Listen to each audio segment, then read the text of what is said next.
यहां पर कितने स्टूडेंट्स हैं जो अभी स्कूल में हैं, कॉलेज में हैं, पोस्ट ग्रेजुएट लेवल पे हैं? वो तेरे के ऑलमोस्ट सारे। बहुत बढ़िया जी, आप लोगों को बड़ा मजा आने वाला है क्योंकि आज का ये सेशन डेडिकेटेड है स्टूडेंट्स को। और सिर्फ इतना ही नहीं, स्टूडेंट्स की लाइफ की जो सबसे बड़ी प्रॉब्लम है, जो सबसे बड़ा कंफ्यूजन है ऑलमोस्ट हर स्टूडेंट के माइंड में, या इसको इस तरह से कहूं, स्टूडेंट लाइफ से रिलेटेड जो सबसे बड़ा डिसीजन है, वो डिसीजन जिसके ऊपर आपकी पूरी लाइफ डिपेंड करने वाली है, आपका पूरा फ्यूचर उस एक डिसीजन पर डिपेंड करने वाला है कि उसमें आप क्या चॉइस लोगे। गलत चॉइस ले ली, फंस गए, जिंदगी भर के लिए फंस गए। एक दिन 2 दिन के लिए नहीं, जिंदगी भर के लिए। सही चॉइस ले ली, जिंदगी बदल गई। कोई बताएगा मैं किस डिसीजन की बात कर रहा हूं? सबसे बड़ा डिसीजन एक स्टूडेंट के लिए क्या है? करियर। एग्जैक्टली, कि क्या करूं और क्या नहीं। हम कुछ करना शुरू तो कर देते हैं, उसके बाद में वो कंफ्यूजन खत्म नहीं होता है। करने के बाद में मन करता है चलो छोड़ो ना, कुछ और कर लेता हूं, फिर कोई और आइडिया आ जाता है, फिर कोई और कॉन्सेप्ट आ जाता है। ऐसा ही होता है सबके साथ में? यस और नो? तो आज इस प्रॉब्लम की हम डेप्थ में जाने वाले हैं। एक ऐसा क्वेश्चन है जो मुझसे मेरे ऑलमोस्ट हर सेशन में कोई ना कोई ज़रूर पूछता है, कोई ना कोई स्टूडेंट।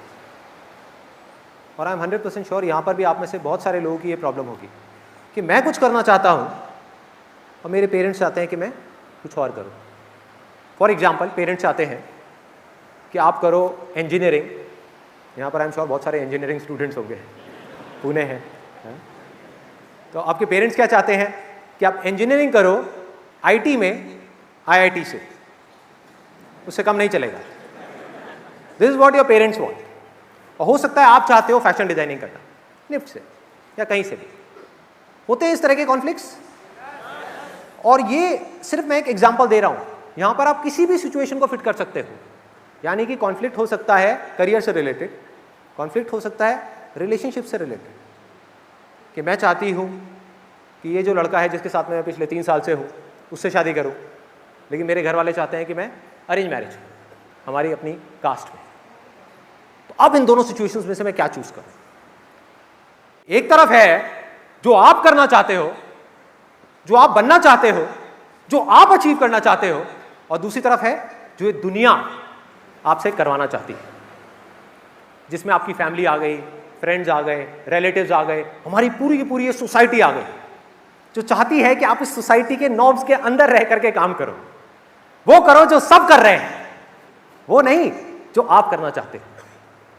और इस डर की वजह से हम वो नहीं कर पा रहे हैं जो हम कर सकते हैं, जो हम करना चाहते हैं।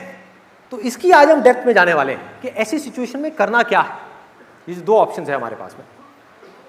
लेकिन ये समझने से पहले कि हमको इसमें क्या करना है ऐसी एक सिचुएशन में, ऐसी कॉन्फ्लिक्ट में, पहले हमको ये समझना होगा कि ज़्यादातर लोग करते क्या हैं। ज़्यादातर लोग जब ऐसा एक कॉन्फ्लिक्ट क्रिएट होता है, यानी कि एक तरफ से पूरी दुनिया का प्रेशर है कुछ करने के लिए, एक तरफ से जो अंदर से आ रहा है, ज़्यादातर लोग डर जाते हैं। और अगर इसको प्रैक्टिकली वेरीफाई करना हो तो किसी भी ऑफिस में चले जाओ, वहाँ जाकर के लोगों से पूछो कि जो आप जॉब कर रहे हो इसमें से कितने लोग हैं जो खुश हैं अपनी इस जॉब से, या जो भी वो कर रहे हैं। या किसी कॉलेज में चले जाओ और जाकर के उनसे पूछो कि जो आप पढ़ाई कर रहे हो, जिस करियर को आपने चूज किया है, कितने हैं जो उससे खुश हैं, जिनके अंदर रोज एक एक्साइटमेंट होता है कि मैं जो पढ़ रहा हूं वो इसलिए नहीं कि दुनिया मुझे पढ़वाना चाहती है, बल्कि इसलिए पढ़ रहा हूं बिकॉज मुझे कुछ ऐसा करना है जिसके लिए पढ़ना जरूरी है, कुछ ऐसा है जिसके अंदर मेरा इंटरेस्ट है, मेरा पैशन है। तो अब इसकी वजह क्या है? जब इस प्रॉब्लम की मैं डेप्थ में गया, इसको बारीकी से ऑब्जर्व किया, तो 3 मेजर रीजंस निकल करके आए, और अब आप इससे ज्यादा अच्छे से रिलेट कर पाओगे। सबसे पहला और सबसे बड़ा रीजन ये है कि ज्यादातर लोगों को ये पता ही नहीं है, पता मतलब क्लियरली पता नहीं है कि उनको जिंदगी में करना क्या है। ज्यादातर स्टूडेंट्स को ये विजन ही क्लियर नहीं है कि मुझे करना क्या है। जैसे मैंने अपने कुछ सेमिनार्स में बोला है, लास्ट लाइफ चेंजिंग सेमिनार में भी बोला था कि अपने अंदर की आवाज सुनो। तो लोग क्या बोलते हैं कि मेरे अंदर तो कोई आवाज ही नहीं है, मुझे पता ही नहीं अंदर की आवाज होती क्या है। मुझे समझ ही नहीं आ रहा मैं क्या करूं, कंफ्यूजन है। जब समझ आएगा कि मुझे क्या करना है तभी तो अपनी एनर्जी लगाऊंगा उस डायरेक्शन में। तो अब एक आपसे सिंपल सा क्वेश्चन है कि ये जो आपके अंदर का कंफ्यूजन है, ये जो कंफ्यूजन है आपकी लाइफ में कि मुझे समझ नहीं आ रहा कि मैं क्या करूं, ये कंफ्यूजन आपके लिए कौन दूर करेगा? कौन दूर करेगा? आप खुद ही करोगे, कोई और तो करेगा नहीं। तो क्यों नहीं कर रहे?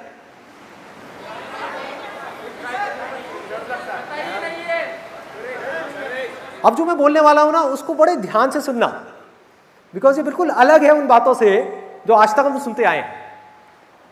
कंफ्यूजन है, समझ नहीं आ रहा है कि मैं क्या करूं। कैसे समझ आएगा? उसके लिए करना क्या है, 1 मिनट में आपको बता देता हूं।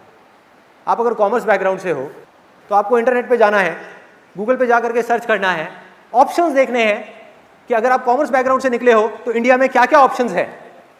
उसमें से आपको देखना है कि मैं कौन सा करियर चूज करूं। आपको साफ नजर आ जाएगा कि ये 200 करियर ऑप्शंस हैं, और इधर साइंस बैकग्राउंड से 200 करियर ऑप्शंस हैं। उसमें से 200 में से आपको सिलेक्ट करना है। मे बी आपको 20 ढंग के लगेंगे, 20 आपको ऐसे लगेंगे जो थोड़ा ठीक ठाक लग रहे होंगे। फिर उस 20 में से आपको ये देखना है कि इसमें से कौन सा है जो मेरे इंटरेस्ट से रिलेट हो रहा है, जो मेरी स्ट्रेंथ से रिलेट हो रहा है, मेरे बेसिक नेचर से रिलेट हो रहा है। हर एक का अपना एक बेसिक नेचर होता है। मेरा नेचर अलग है, आपका नेचर अलग है, मेरी स्ट्रेंथ अलग है, आपकी अलग है। और इसमें कोई रॉकेट साइंस नहीं है कि हमको उन 20 में से 200 में से पहले हमने 20 शॉर्टलिस्ट करे, फिर उस 20 में से एक एक करके पेपर पेन ले करके आराम से बैठ करके देखना होगा कि इसमें से कौन से वो ऑप्शंस हैं जो प्रैक्टिकली मैं कर सकता हूं। फॉर एग्जाम्पल, एक ऑप्शन है, आपको अच्छा तो बहुत लग रहा है, उसकी फीस है 50 लाख रुपए, आपके पास में है नहीं देने के लिए, तो क्या करोगे? तो अब आपने प्रैक्टिकली उन 200 में से 4 ऑप्शंस निकाल लिए। इस पूरी प्रोसेस में टाइम लगेगा, एनर्जी भी लगेगी, एफर्ट भी लगेगा, लेकिन ये किया जा सकता है अगर हम करना चाहें तो। और फाइनली हमारे आगे 4 ऑप्शंस आएंगे। अब उन 4 में से 1 या 2 ऑप्शंस निकालना कोई बहुत मुश्किल है? मुश्किल है? आसान है? आसान है, बोलने में बहुत आसान है, लेकिन लोग करते क्यों नहीं है? कितने लोगों ने किया है? ऑनेस्टली बताना, झूठ मत बोलना कि मतलब कई दिनों तक, कई हफ्तों तक, कई महीनों तक बैठ करके सोचा है, दिमाग लगाया है कि मुझे जिंदगी में करना क्या है। कितने लोगों ने किया है? Rarest of rare. बहुत कम लोगों ने, बहुत कम लोगों ने। वजह क्या है? जबकि ये डिसीजन मुझे नहीं मैटर करता कि आप ये करते हो या नहीं करते, आपकी पूरी लाइफ इस डिसीजन पर डिपेंड करने वाली है। यानी कि अगर हमको एक हॉलिडे पे जाना है अपने दोस्तों के साथ में, तो बड़ी प्लानिंग होती है। 1 हफ्ता पहले से प्लानिंग चल रही है, 1 महीना पहले से प्लानिंग चल रही है। लाइफ में हमें कहां जाना है, कितने लोग बैठ करके ये प्लान करते हैं? कितने लोग बैठ करके अपना 1 हफ्ता, 1 महीना, 1 साल अपनी पूरी एनर्जी इस चीज को समझने में लगाते हैं कि मुझे जिंदगी में करना क्या है, मुझे कहां जाना है, क्या बनना है, और उसको बनने के लिए क्या करना पड़ेगा। और यही वजह है कि 90% से ज्यादा लोग इस दुनिया में ज्यादा कुछ नहीं कर पाते। फिर चाहे वो मेरे सेमिनार्स देखें या ना देखें, कड़वा सच है लेकिन सच है। आप मेरे सेमिनार्स देखते रहो बैठ करके, लेकिन ये जो काम करना है ये तो आपको ही करना है ना। मतलब आप 1 साल तक बैठ करके मेरे सेमिनार्स तो देखते रहो, लेकिन जब एक्शन लेने की बारी आए तब कुछ ना करो। क्या होगा? एंटरटेनमेंट, मजा आएगा, सेशन देखने में बड़ा मजा आता है, किक मिलती है। उसके बाद में लोगों के हमारे पास में मेल्स आएंगे, सर ये क्या चक्कर है, जब मैं आपके सेमिनार देखता हूं तो बड़ा चार्ज अप हो जाता हूं, उसके 2 दिन बाद में बाकी सब नॉर्मल हो जाता है, बैक टू नॉर्मल लाइफ। तो आज का इस सेशन में हम इसी की गहराई में जाने वाले हैं कि हम एक्शन क्यों नहीं लेते हैं। Why don't we take the right action? If you can't take the right action, how can your life go in the right direction? There is no direction.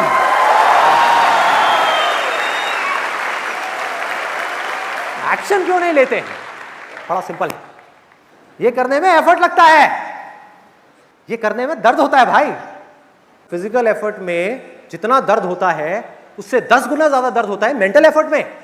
For example, आपकी लाइफ में एक problem है, आप अपने दिमाग के सारे घोड़े खोल दो, पूरा दिमाग लगाओ, 1 महीने तक लगे रहो उस प्रॉब्लम का सोल्यूशन निकालने के लिए। चाहे वो प्रॉब्लम आपके करियर से रिलेटेड है, रिलेशनशिप से रिलेटेड है, किसी से भी रिलेटेड है, और 1 महीना हो जाए, सर फटने लग जाए, लेकिन कोई सोल्यूशन ना निकले, कॉम्प्लेक्स प्रॉब्लम है ना, ऐसी तो नहीं निकलेगा सोल्यूशन। बैठ करके उसको इग्नोर करने से तो सोल्यूशन नहीं निकलेगा, फेस करना पड़ेगा, जिसके लिए करेज चाहिए। और आप बैठे रहो, सोचते रहो, सोल्यूशन ना निकले तो क्या होगा? दर्द होगा। इसी को मेंटल पेन बोलते हैं, इसको बोलते हैं मेंटल पेन, जिसको लोग अवॉइड करना चाहते हैं। ये है वो पहला रीजन। मेंटली हमको बहुत एफर्ट डालना होगा ये जानने के लिए कि भैया मुझे करना क्या है। अपनी कंफ्यूजन्स को दूर करने के लिए, माइंड को बिल्कुल क्लियर करने के लिए, माइंड को एक डायरेक्शन देने के लिए, अपनी लाइफ में एक ऐसा गोल सेट करने के लिए जिस गोल को अचीव करने के लिए आप किसी भी हद तक जाने को तैयार हो, कुछ भी करने को तैयार हो। क्या करना होगा इस गोल को सेट करने के लिए? पहले जानना होगा कि मुझे करना क्या है, मुझे क्या करना है, क्या नहीं करना है। यहां तक पहुंचने के लिए मेंटली दर्द सहने का करेज होना चाहिए हमारे अंदर। जिसके अंदर करेज है वो इस दर्द को सह लेगा, वो लाइफ में आगे निकल जाएगा। पॉसिबिलिटी है, जिसमें करेज नहीं है वो जिंदगी को काटेगा, काटता रहेगा। ये है वो पहला रीजन। अब दूसरा, ये और भी इंटरेस्टिंग है, बहुत इंटरेस्टिंग। आपने मेरा ये सेशन देखा और आपने कहा यार बात तो सही है, लग जाओ काम पे, लगाओ दिमाग और सॉल्यूशन निकालो इस प्रॉब्लम का कि मुझे क्या करना है। आपने निकाल भी लिया सॉल्यूशन, 200 करियर ऑप्शंस देखे, उसमें से दिमाग लगाया, लोगों से बात करी, एफर्ट किया, बहुत कुछ किया, और फाइनली आपको समझ आ गया कि मुझे ये काम करना है और ये काम करना मेरे लिए सही है। अब आप गए अपने घर पे जाकर के अपनी फैमिली से डिस्कशन किया और आपकी फैमिली ने क्या कहा कि हमारे हिसाब से ये सही नहीं है, तुम्हें करना है करो, लेकिन हम तुमको सपोर्ट नहीं करेंगे ये काम करने के लिए। हाँ, अगर तुम वो करो जो सब कर रहे हैं और जो हम तुमसे करवाना चाहते हैं तो पूरा सपोर्ट है, बोलो क्या करना है। अब ऐसी सिचुएशन में क्या करोगे? क्या करोगे? लड़ोगे अपने पेरेंट्स से? क्या करोगे? कॉन्फ्लिक्ट क्रिएट हो चुका है। इस प्रॉब्लम को समझो, क्योंकि अगर मैं आपको कहूं कि आपको ऐसे इंसान से लड़ना है जिसको आप नहीं जानते, उसमें कोई प्रॉब्लम नहीं है, उसमें कोई खास करेज नहीं चाहिए। लेकिन अगर आपको अपने पेरेंट्स से लड़ना है तो उनसे जिनसे आप दुनिया में सबसे ज्यादा प्यार करते हो, तो क्या चाहिए? अरे बहुत करेज चाहिए, बहुत ज्यादा करेज चाहिए। स्पेशली इंडिया में, जहां पर हमारे जितने भी पेरेंट्स हैं वो सब एक्सपर्ट हैं इमोशनल अत्याचार में, एक्सपर्ट हैं।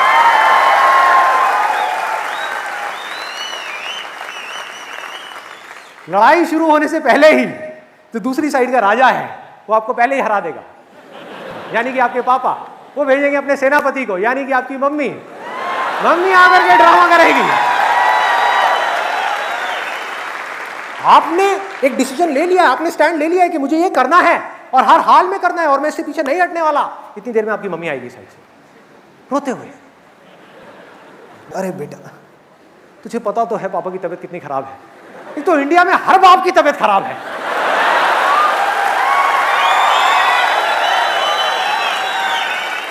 सबको बीपी है, सबको शुगर है, सबको हार्ट की प्रॉब्लम है, सबको कॉन्स्टिपेशन है, सबको 36 प्रॉब्लम्स हैं। उधर से मम्मी आएगी, बेटे कल रात को पापा ने खाना भी नहीं खाया है, देख लेना, तुझे पता है ना वो जिद्दी है, वो तो नहीं मानने वाले। अरे तू ही मान जाना, कर ले उस गधे से शादी, कर ले, क्यों अड़ी हुई है। अब क्या होगा?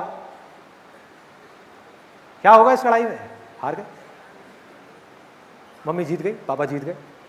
अब यहां पर एक चीज अच्छे से समझ लेना, मैं लड़ाई मतलब कोई फिजिकल लड़ाई की बात नहीं कर रहा हूं कि घर पे जाकर के बाल पकड़ लो अपने पापा मम्मी के, भाई मुझे पिटवाओगे, ये नहीं कर रहा हूं। मैं भी बहुत रिस्पेक्ट करता हूं अपने पापा मम्मी की। मैं बात क्या कर रहा हूं?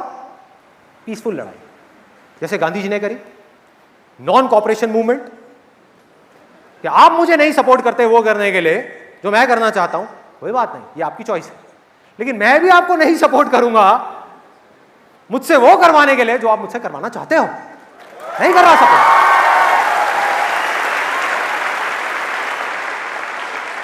क्या करेंगे? मारेंगे, पीटेंगे, हालो मार। अरे खुद सोचो कैलकुलेट करो, ये 5 मिनट की मार है एक तरफ, मान लो एक्सट्रीम केस में मारा भी, आपको हंटरों से मारा, जूतों से मारा, चप्पलों से मारा, मान लो मारा, बहुत मारा, एक तरफ है 5 मिनट की मार, एक तरफ है जिंदगी भर मरवाते रहोगे। समझो, अरे दम लाओ अपने अंदर से। जिस इंसान में यह करेज नहीं है कि मैं अपनी लाइफ का सबसे बड़ा डिसीजन खुद ले सकूं, वो जिंदगी में क्या करेगा, क्या रिस्पॉन्सिबिलिटी लेगा, क्या रिस्पॉन्सिबिलिटी लेगा औरों की, जो अपनी खुद की लाइफ की रिस्पॉन्सिबिलिटी नहीं ले पा रहा। दो सबसे बड़े डिसीजन है आपकी लाइफ के, एक करियर का डिसीजन, एक रिलेशनशिप्स का डिसीजन। यही आपने खुद नहीं लिए, अरे तो किया क्या है, क्या किया जिंदगी में? ये दो डिसीजंस खुद लेने हैं। बाकी के सारे डिसीजन बोल दो अपने घर पे कि ये दो डिसीजंस मैं खुद लूंगा या खुद लूंगी अपनी मर्जी से।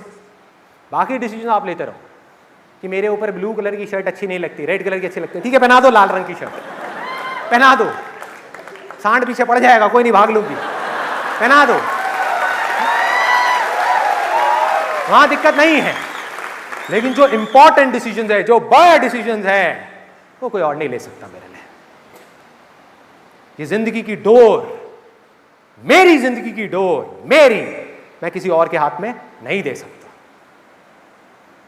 लेकिन ये करने के लिए क्या चाहिए? और बहुत करेज चाहिए, अंदर से होना चाहिए कि मेरी लाइफ है, उसकी रिस्पॉन्सिबिलिटी लेने का बहुत पावर चाहिए। अब है तीसरा रीजन, वेरी वेरी इंटरेस्टिंग। आपने बड़ा दिमाग लगाया, ये डिसाइड भी कर लिया कि मुझे क्या करना है, अपने घर वालों के अगेंस्ट में पीसफुली प्रोटेस्ट भी कर लिया और डिसीजन भी ले लिया, वो डिसीजन पे टिके भी रहे, स्टैंड ले लिया कि मुझे ये करना है।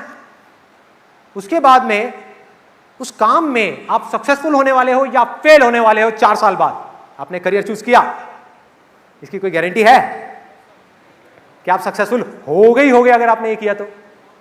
कोई गारंटी नहीं। यस और नो? नो, कोई गारंटी नहीं। तो अब अगर ये सब करके, इतना पंगा ले करके, मानो आप फेल हो गए, जैसे मैंने अभी थोड़ी देर पहले आपको एग्जांपल दिया था इंजीनियरिंग का और फैशन डिजाइनिंग का। मानो आपने स्टैंड ले लिया, आपके घर वाले आपके पीछे पड़े हैं, बेटा कोटा जाओ तैयारी के लिए, आईआईटी में एडमिशन लेना ही लेना है तुमको, और आप कह रहे हो मेरा कोई इंटरेस्ट नहीं है भाई, मेरा एक क्रिएटिव माइंडसेट है, मैं इस तरह का नहीं हूं, मुझे फैशन डिजाइनिंग करनी है, मेरा इंटरेस्ट उसमें है। तो आपके घर वालों ने मना किया, आप अड़े रहे, एंड में आपके घर वाले मान गए, ने कहा चल ठीक है जा, जो करना है कर लो। आप करने लग गए, पहला साल हो गया, दूसरा साल हो गया, तीसरे साल में फेल हो गए। आप सोच के गए थे आपके साथ में कुछ अच्छा होगा, बुरा हो गया। दोबारा आपने ट्राई किया अगले साल, दोबारा फेल हो गए। मतलब कि जो आप करना चाहते थे उसमें आप पूरी तरह से फेल हो गए। अब क्या होगा? इस फेलियर की रिस्पॉन्सिबिलिटी किसकी है? आपकी है। अब ये रिस्पॉन्सिबिलिटी लेने के लिए क्या चाहिए भाई? करेज। क्या चाहिए? इसको समझ लो बारीकी से। इस दुनिया में 99% से ज्यादा लोग अपनी लाइफ की रिस्पॉन्सिबिलिटी, अपने फेलियर्स की रिस्पॉन्सिबिलिटी, अपनी जो लाइफ में सिचुएशन है उसकी रिस्पॉन्सिबिलिटी उठा करके किसी और पे डाल रहे हैं, किसी और को ब्लेम कर रहे हैं अपनी प्रॉब्लम्स के लिए। क्यों? क्योंकि वो करने के लिए कुछ नहीं चाहिए, ब्लेम उठा करके डाल दो सामने वाले पे।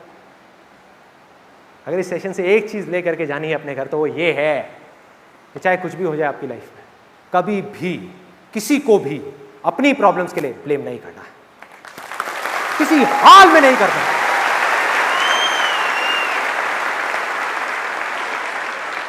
मैं इसलिए ये सब बातें यहां पर कर रहा हूं, इतना स्ट्रांगली इसलिए कर रहा हूं क्योंकि यहां पर जो मेजॉरिटी ऑफ पीपल जो बैठे हैं वो सब स्टूडेंट्स हैं। जिन लोगों की आदत बन चुकी है ब्लेम करने की, उनकी आदत 1 या 2 दिन में चेंज नहीं होने वाली। बट आप लोगों के आगे अपनी पूरी जिंदगी पड़ी है भाई। अभी जैसी आदत बना लोगे वैसी बनती चली जाएगी। ब्लेम करने की आदत बना ली, वैसे ही बन जाओगे। और किसी को ब्लेम नहीं किया, अपनी रिस्पॉन्सिबिलिटी ली, आगे बढ़ते जाओगे। और कुछ हो ना हो, लाइफ में आप सक्सेसफुल हो या ना हो, एक चीज की गारंटी है कि अगर आपने जिंदगी में कभी किसी को ब्लेम नहीं किया अपनी प्रॉब्लम्स के लिए, तो आप अंदर से स्ट्रांग होते चले जाओ।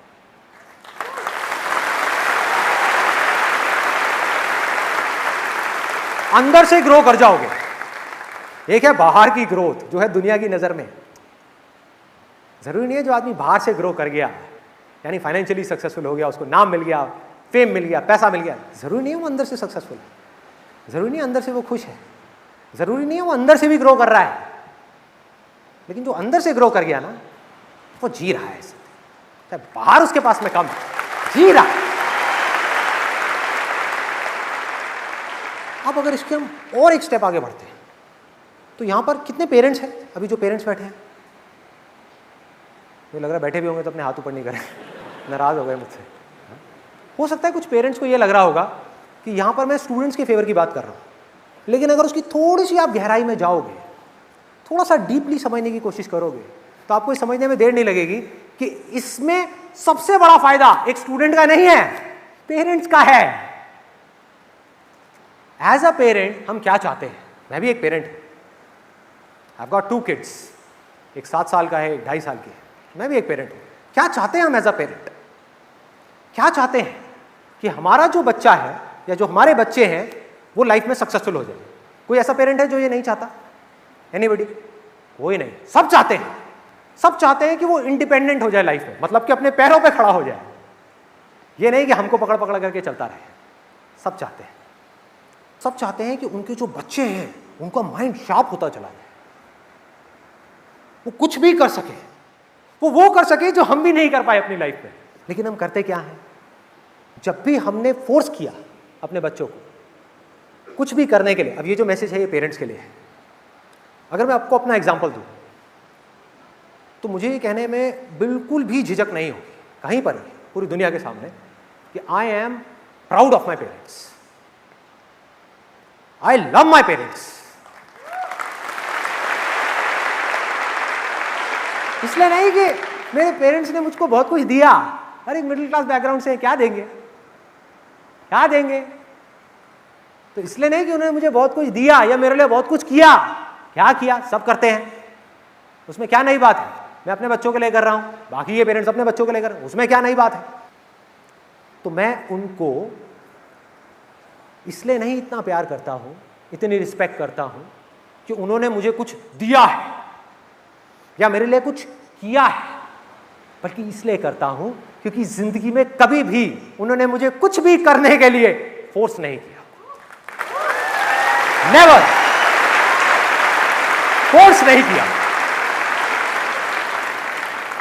और मेरे हिसाब से पेरेंटिंग की सबसे बड़ी क्वालिटी है, इससे बड़ी कोई क्वालिटी हो नहीं सकती कि आप अपने बच्चों को फोर्स ना करो, उनको सलाह दो, अगर उनको जरूरत है तो उनको सही और गलत के बीच का फर्क बताओ, उनको बताओ कि देखो जी जो तुम करने का सोच रहे हो मुझे ठीक नहीं लग रहा है, इन सब में कोई प्रॉब्लम नहीं है, बट ये कहना कि नहीं तुझे वो नहीं करना, तुझे ये करना है, ये प्रॉब्लम। अपने पैरों पर खड़े होने का मौका ही ना देना, उठा करके उनको बैसाखियां दे देना कि लाइफ में कभी भी कुछ भी करना है, हाँ पापा, हाँ मम्मी, क्या करूं, कुछ समझ नहीं आ रहा। ऐसे बहुत लोग हैं, बहुत लोग हैं।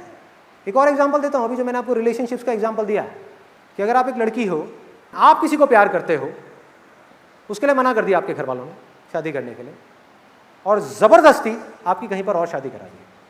आपने अपने पेरेंट्स से बस इतना पूछा कि आप गारंटी लेते हो कि ये जो लड़का है वो सही निकलने वाला है, लिख के दो। तो उसके पापा ने लिख करके उसको गारंटी दे दी और उस लड़की की शादी हुई। पेरेंट्स खुश, जो चाहते थे वो हो गया। 1 दिन निकले, 2 दिन निकले, 3 दिन, 4 दिन, क्या लगता है टेम्पररी बेसिस पे तो बड़ा अच्छा लग रहा है पेरेंट्स के पॉइंट ऑफ व्यू से, लॉन्ग रन में पेरेंट्स के लिए अच्छा है या बुरा है? बुरा है। अब हमको ये देखना है क्यों बुरा है, क्योंकि उस लड़की के हाथ में पावर आ गई, वो जब चाहे जो चाहे कर सकती है, क्योंकि उसके पास में राइटिंग में एक गारंटी का वो लिखा हुआ है, गारंटी सर्टिफिकेट है। भैया लड़का जो आया है वो गारंटी से आया है, घर वालों ने गारंटी ली है, तभी तो उसने शादी करी, नहीं तो क्यों करती। और ये मैं आइडिया भी दे रहा हूं आप लोगों को कि हाँ, सिंपल आइडिया है कि जिनके पेरेंट्स ज्यादा फोर्स करें उनको बोलो राइटिंग में दो, स्टैम्प पेपर पे लिख के दो, साइन करो, हा? बाद में बहुत काम आएगा आपके, मैं बताता हूँ कैसे। अब उस लड़की के हाथ में देखो कितनी पावर है, और पेरेंट्स जो है वो कितने हेल्पलेस है।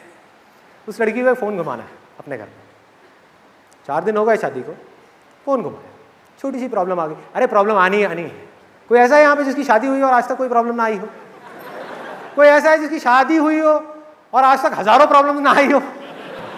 एक भी नहीं है। यानी कि हर दूसरे दिन कोई ना कोई प्रॉब्लम आनी ही आनी है। तब ये लड़की क्या करेगी? इसके पास में गारंटी कार्ड है, प्रोडक्ट खराब हो जाए तो क्या करोगे? सीधा फोन घुमाओ कंपनी में।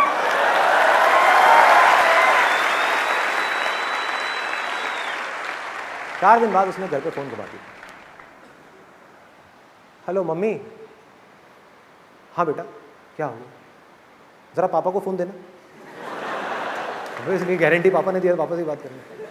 हाँ पापा क्या हो बेटा, सब ठीक तो है ना? अरे क्या खाक ठीक है?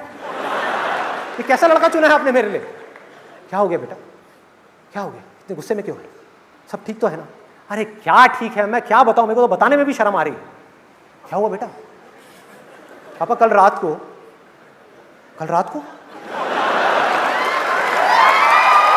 क्या हुआ कल रात को? क्या हुआ कल रात को? उसने कुछ गलत तो नहीं किया? अरे गलत क्या, सारी हदें पार कर दी। क्या बोल रही है? मुझे पता बेटा, मैं देखूंगा, मेरा प्रोडक्ट है, मैंने गारंटी ली है, मैं देखूंगा, तू टेंशन मत ले। क्या हुआ बेटा, क्या बात हुई? पापा कल रात को मैं जब अपने कमरे में गई, वो नाइटी पहन करके जो मम्मी ने मुझे दिलाई थी, तो उसने पता क्या कहा? क्या कहा बेटा? उसने कहा कि तुम इसमें डार्लिंग थोड़ी सी मोटी लग रही हो। आज तक आपने और मम्मी ने मुझे कभी मोटी नहीं बोला। ये कौन होता है मुझे मोटी बोलने वाला? मैं नहीं छोड़ूंगी इसको, मैं इसको कोर्ट तक लेकर के जाऊंगी। अच्छा खासा मैं आपको कह रही थी, एक बार नहीं मैंने आपको 10 बार कहा कि करा दो मेरी शादी संदीप महेश्वरी से।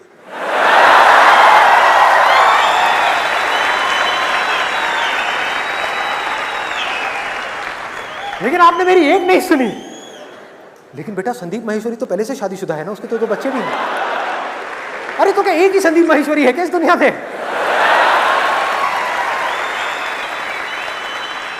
और पापा मम्मी बेचारे टेंशन में।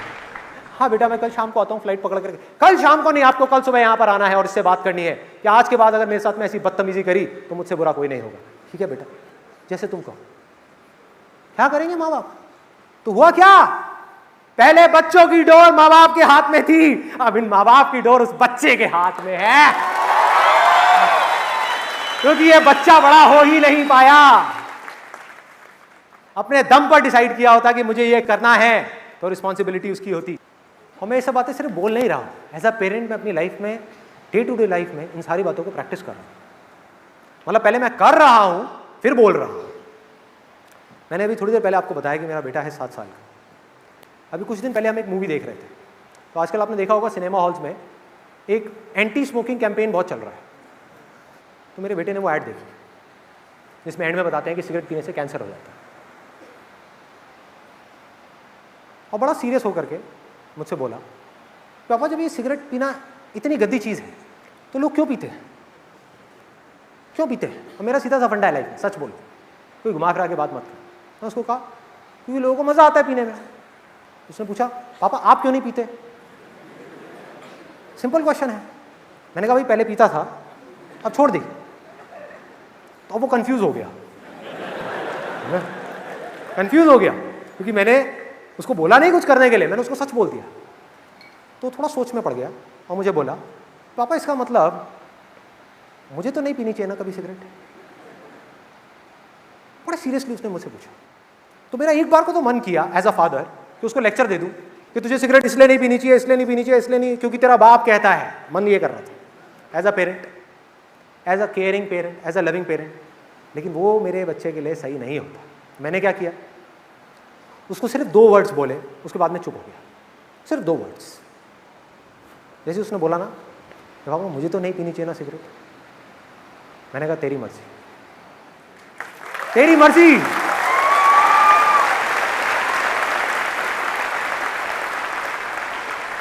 और उसके बाद मैंने ऐसे शो किया जैसे मैं उसकी तरफ नहीं देखा, मैं स्क्रीन की तरफ देखने लगा, वो हंसने लगा, पॉपकॉर्न खा रहा।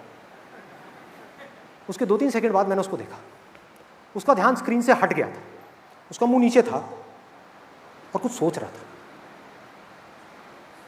वो कुछ सोच रहा था। 7 साल का बच्चा कुछ सोच रहा था। और जैसे मैंने ये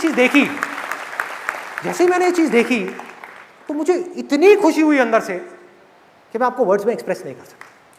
क्योंकि एज अ पेरेंट मेरी सबसे बड़ी रिस्पॉन्सिबिलिटी क्या है कि ये जो मेरा बेटा है या मेरी बेटी है वो अपने बारे में, अपने सही और गलत के बारे में खुद सोचने लग जाए।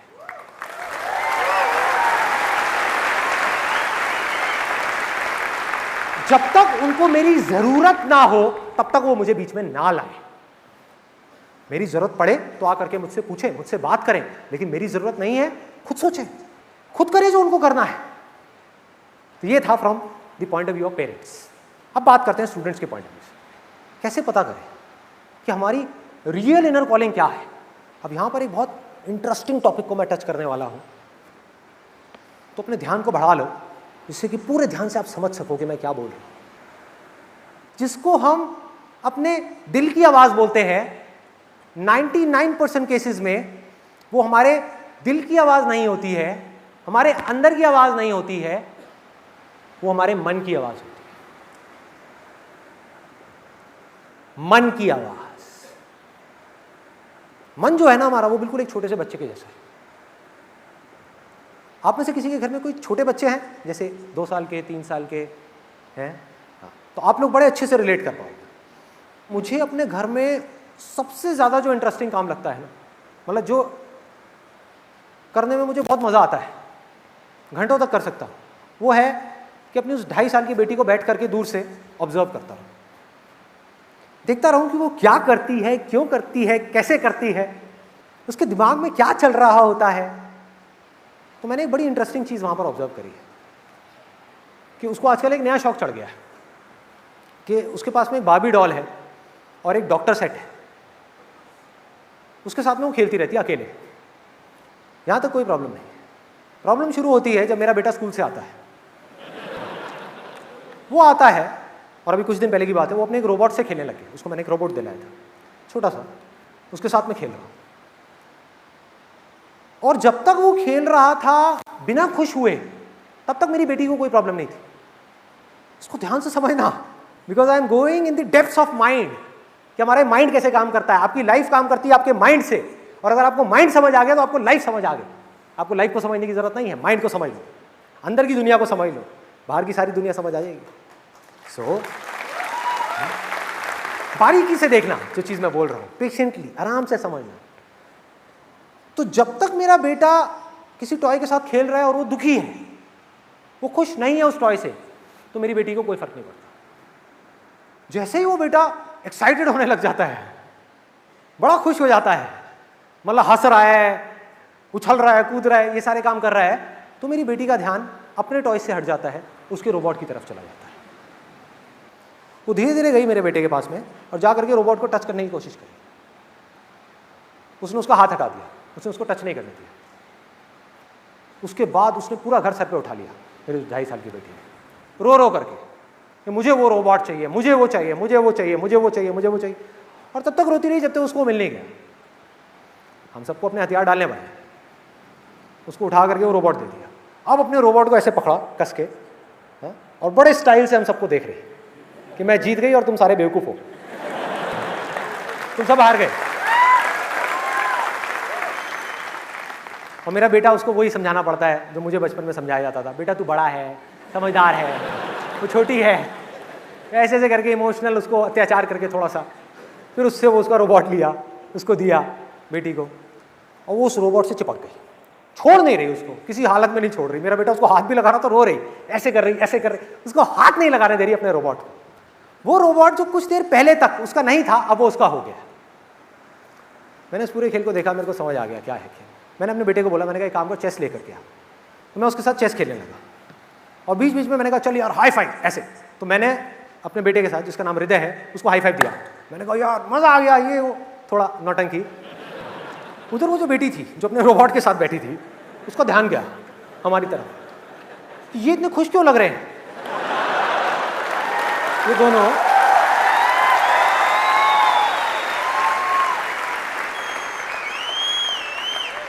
उसने ये कंक्लूजन निकाल लिया कि शायद ये चेस की वजह से खुश है। समझ लेना अच्छे तरीके से, ये हमारा मन है और वो आ गई चेस पे आकर के कब्जा करने के लिए, आकर के हमारी पूरी गेम खराब कर दी। उठा उठा करके वो जो होता है हाथी घोड़ा ये वो राजा रानी सब उठा करके भागने लग गए, मतलब ले गए। तो मुझे पता था ये होने वाला है। मैंने हल्का सा साइड में आकर के अपने बेटे को स्माइल पास करी। मैंने कहा जा अपना रोबोट ले ले।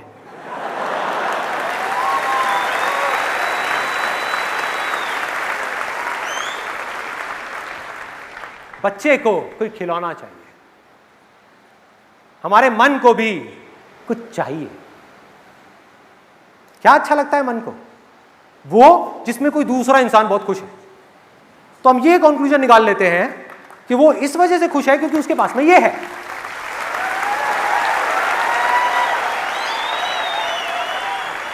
चाहे वजह कुछ और ही हो, चाहे वजह कुछ और हो। आप में से कितने लोग जॉब करते हैं? कितने लोग अपनी जॉब से बहुत खुश हैं? कोई बात नहीं, it's a proven fact world wide. 90% से ज्यादा जो लोग जॉब करते हैं वो अपनी जॉब से खुश नहीं होते, फिर भी करते हैं क्योंकि मजबूरी है। लेकिन प्रॉब्लम ये नहीं है, प्रॉब्लम आपका मन है। अपने मन की वजह से आप अपनी जॉब से दुखी हो रहे हो। मन में चेंजेस करें, उसी जॉब में हो सकता है आपको मजा भी आने लग जाए। अब एक सिंपल सा क्वेश्चन है, जो लोग जॉब करते हैं, क्या कभी आपके साथ में ऐसा हुआ है? किसने हाथ ऊपर किया था? कहना एक बार, हाथ ऊपर करना, जॉब वाले। हाँ ठीक है। तो क्या कभी ऐसा हुआ है कि आपने कोई वीडियो देखी इंटरनेट पे, कोई बुक पढ़ी, किसी की ऑटोबायोग्राफी पढ़ी, या इंटरनेट पे किसी एंटरप्रेन्योर के बारे में पढ़ा और एकदम से मन हुआ कि मैं कल ही जाकर के रिजाइन कर दूं? सो ये क्या है? हमारा मन है। जो स्टूडेंट्स हैं यहां पर, उनसे भी एक और क्वेश्चन है, क्या कभी ऐसा हुआ है कि आपने मेरी कोई वीडियो देखी, मेरे बारे में पढ़ा या किसी और के बारे में पढ़ा और आपने देखा अरे संदीप माहेश्वरी तो कॉलेज ड्रॉप आउट है, बिल गेट्स भी कॉलेज ड्रॉप आउट है, अरे वो भी कॉलेज ड्रॉप आउट है, अरे उसने भी अपनी पढ़ाई पूरी नहीं करी। इसका मतलब क्या है कि पढ़ाई छोड़ दो और सक्सेस मिल जाएगी।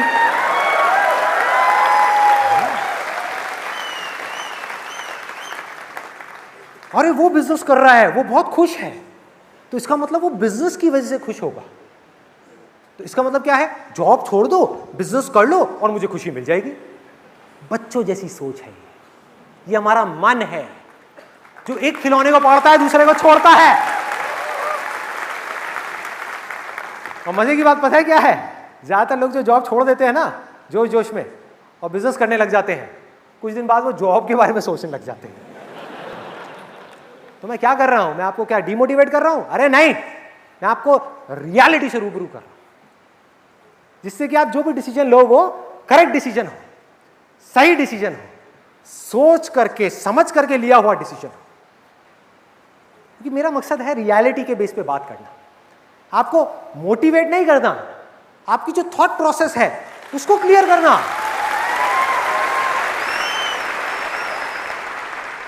एक स्टूडेंट है, उसका मन किया कुछ करने का, इतनी देर में कोई दूसरा स्टूडेंट आ गया, उसने आकर के कुछ बोल दिया, किसी दोस्त ने बोल दिया, वो करने का मन करने लग गया, फिर किसी ने बोल दिया, वो करने का मन करने लग गया, फिर वहां से मन हट गया। ऐसा ही होता है।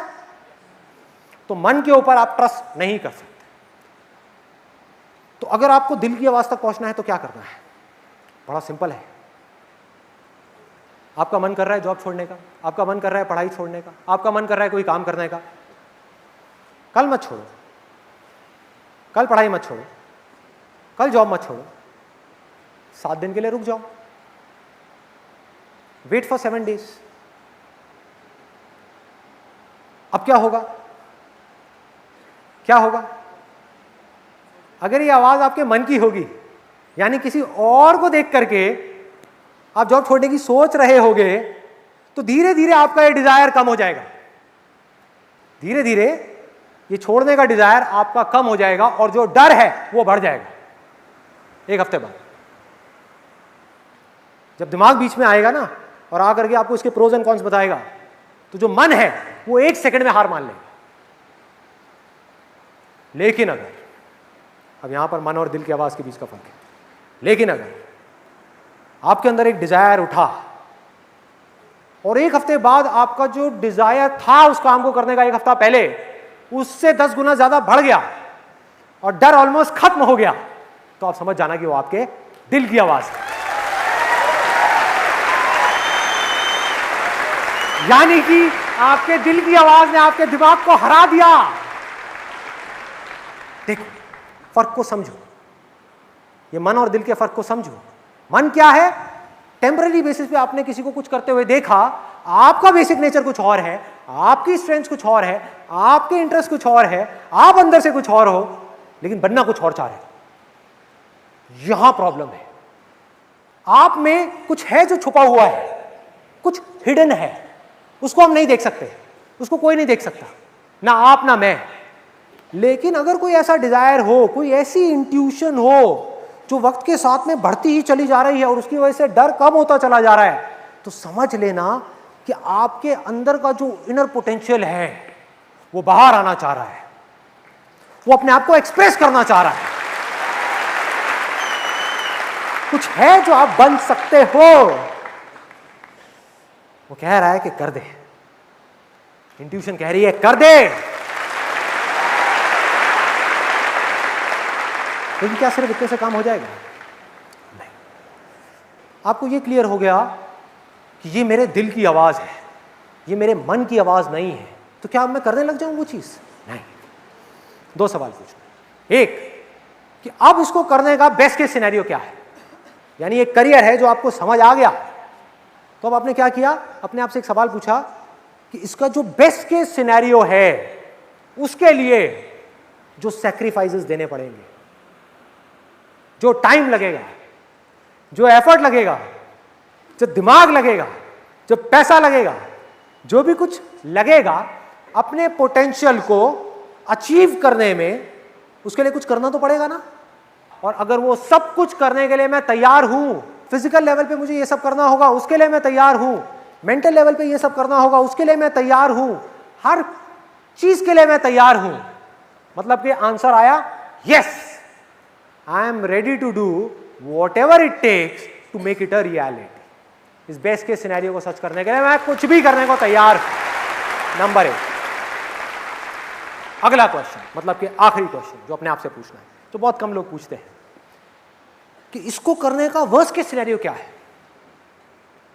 बुरे से बुरा क्या हो सकता है। क्लियर है? मैंने अगर जॉब छोड़ी या पढ़ाई को बीच में छोड़ा तो बुरे से बुरा क्या हो सकता है, क्या उसके लिए भी मैं तैयार हूं? और अगर जवाब आ जाए हां मैं तैयार हूं, तो समझ जाओ अब कोई टेंशन नहीं है, बढ़ जाओ आगे।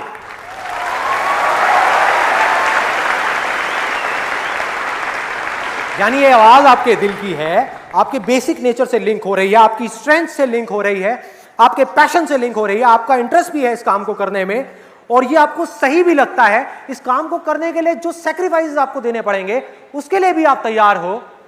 और इतना ही नहीं कि अगर इस काम को करने के चक्कर में आप बुरी तरह से फेल भी हो गए और इस पूरी दुनिया में आपका मजाक उड़ा, उसके लिए भी आप तैयार हो। यानी कि आपको एक बात समझ आ गई है कि वर्स्ट केस सिनेरियो क्या है, कि मैं इस काम में फेल हो गया। अरे तो भैया एक काम में ही तो फेल हुआ हूं, जिंदगी में थोड़ी फेल हुआ हूं, लाइफ में नहीं फेल हुआ।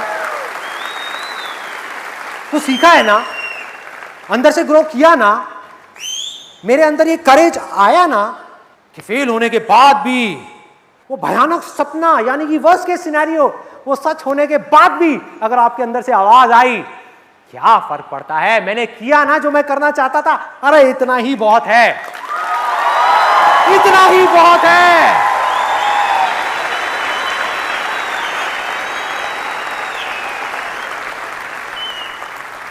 और फेल होने के बाद भी मेरे अंदर ये करेज है कि मैं आगे बढ़ता रहूंगा, मैं हार नहीं मान रहा। तो अगर इतनी बुरी सिचुएशन से जब मैं ऊपर उठूंगा तो मैं क्या होऊंगा?